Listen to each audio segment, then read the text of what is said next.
கர்நாடக அரசியலில் சமீப காலமாக சலசலப்புகள் அதிகரித்துள்ளன.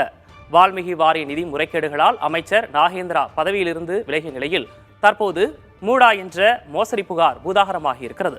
இந்த வழக்கில் கர்நாடகா முதலமைச்சர் சித்தராமையாவிடம் விசாரணை நடத்த அம்மாநில ஆளுநர் அனுமதி வழங்கியிருக்கிறார். இதன் கூடுதல் விவரங்களோடு மூத்த செய்தியாளர் கணபதி நம்மோடு இணைகிறார். அவரிடம் நேரடியாக கேட்கலாம். கணபதி, ஏற்கனவே எடியூரப்பாவுக்கு 2010-11 ஒரு சிக்கல் வந்தது, இது மாதிரி நில மோசடி புகார்ல. அதே மாதிரி சிக்கலை இப்ப சித்தராமையும் எதிர்கொள்ள வேண்டிய ஒரு சூழல் ஏற்பட்டிருக்கா?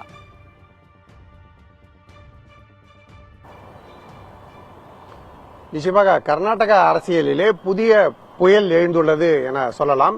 ஏனென்றால் ஒரு முதலமைச்சர் மீதே வழக்கு பதிவு செய்து விசாரணை நடைபெற்றால் அவர் எப்படி தனது பதவியிலே தொடர முடியும்? ஆகவே காங்கிரஸ் கட்சிக்கும் சீதாராமையாவுக்கும் இது ஒரு புதிய சிக்கலாக உருவெடுத்துள்ளது. ஆளுநர் தாவர்சந்த் கெலோட் அவருக்கு எதிராக வழக்கு பதிவு செய்து விசாரணை நடத்தலாம் என அனுமதி வழங்கியுள்ளார். பொதுவாக அமைச்சர்கள், அதுவும் முதலமைச்சருக்கு எதிராக இதுபோல வழக்கு பதிவு செய்து விசாரணை நடத்துவதற்காக அனுமதி கிடைப்பது அவ்வளவு சுலபமில்லை. அத்தகைய அனுமதியைத்தான் கர்நாடக ஆளுநர் தாவர்சந்த் கெலோட் வழங்கியுள்ளார்.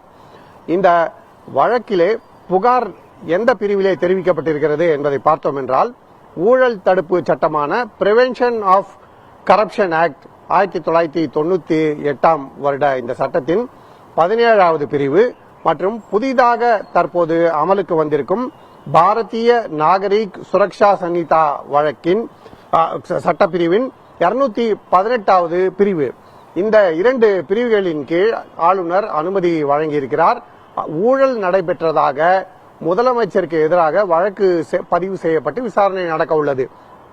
ஏற்கனவே பாரதிய ஜனதா கட்சி மற்றும் மதச்சார்பற்ற ஜனதா தளம் ஆகிய கட்சிகள் தொடர்ச்சியாக போராட்டங்களிலே ஈடுபட்டு வருகின்றன. சீதாராமையா பதவி விலக வேண்டும் என வலியுறுத்தி வருகின்றன. இந்நிலையில்தான் சீதாராமையா அமைச்சரவை அனுமதி வழங்கக்கூடாது என மறுத்த நிலையிலும் ஆளுநர் வழக்கு பதிவு செய்து விசாரணை நடத்துவதற்கு அனுமதி வழங்கியிருக்கிறார். அதே சமயத்திலே பிரதீப் குமார், ஆப்ரஹாம், ஸ்னேகா மாயி கிருஷ்ணா ஆகிய 3 பேர் அளித்த புகாரின் அடிப்படையிலே தான் இந்த அனுமதி வழங்கப்பட்டிருக்கிறது. இந்த 3 பேரிலே ஆப்ரஹாமுக்கு ஏற்கனவே அவருக்கு எதிராக பல வழக்குகள் இருக்கின்றன எனவும், ஆகவே அவரது புகாரை பரிசீலனை செய்யக்கூடாது எனவும் காங்கிரஸ் கட்சி வலியுறுத்தி வந்தது. இப்படிப்பட்ட சூழ்நிலையில்தான் ஆளுநர் அனுமதி வழங்கியிருக்கிறார். கர்நாடக முதலமைச்சரான சீதாராமையாவின் மனைவிக்கு சொந்தமான 3.16 ஏக்கர் நிலத்தை மைசூரு அர்பன் டெவலப்மெண்ட் அத்தாரிட்டி என சொல்லப்படும் மூடா எடுத்துக்கொண்டது. அதற்கு பதிலாக அவருக்கு 14 பிளாட்டுகளை வழங்கியுள்ளது. எவ்வளவு நிலம் அவரிடம் எடுத்துக்கொள்ளப்பட்டதோ அதைவிட மிகவும் அதிகமான மதிப்புள்ள நிலம் அவருக்கு வழங்கப்பட்டிருக்கிறது என்பதே முதலமைச்சருக்கு எதிராக உள்ள புகார்.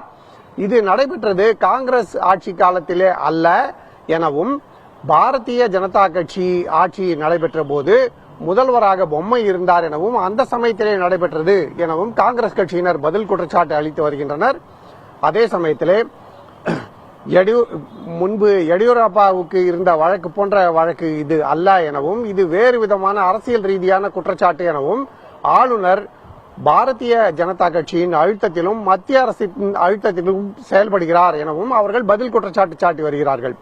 இத்தகைய சூழ்நிலையிலே இந்த அனுமதி காரணமாக ஏற்படக்கூடிய நிகழ்வுகள் என்ன விளைவு, என்ன தாக்கம் ஏற்படும் என்பது குறித்து முதலமைச்சர் ஆலோசனை நடத்தி வருகிறார்.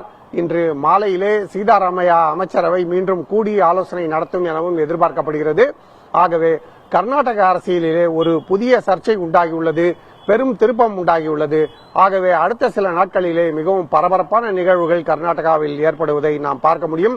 கர்நாடக அரசியல் அரங்கம் மட்டுமல்லாமல் காங்கிரஸ் கட்சிக்குள்ளே, உட்கட்சிக்குள்ளே இருக்கும் பிளவுகளையும் இது வெளிக்கொண்டரும் என எதிர்பார்க்கப்படுகிறது.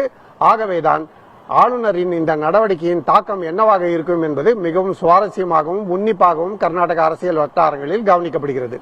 கர்நாடகாவில் விஸ்வரூபம் எடுத்துள்ள இந்த விவகாரம் அடுத்தடுத்து அரசியலில் என்ன மாதிரியான தாக்கத்தை ஏற்படுத்தும் அப்படின்றதையும் நம்ம தொடர்ந்து பொறுத்திருந்து பார்க்கலாம். தற்போதைய விவரங்களை வழங்கியமைக்காக நன்றி கணபதி.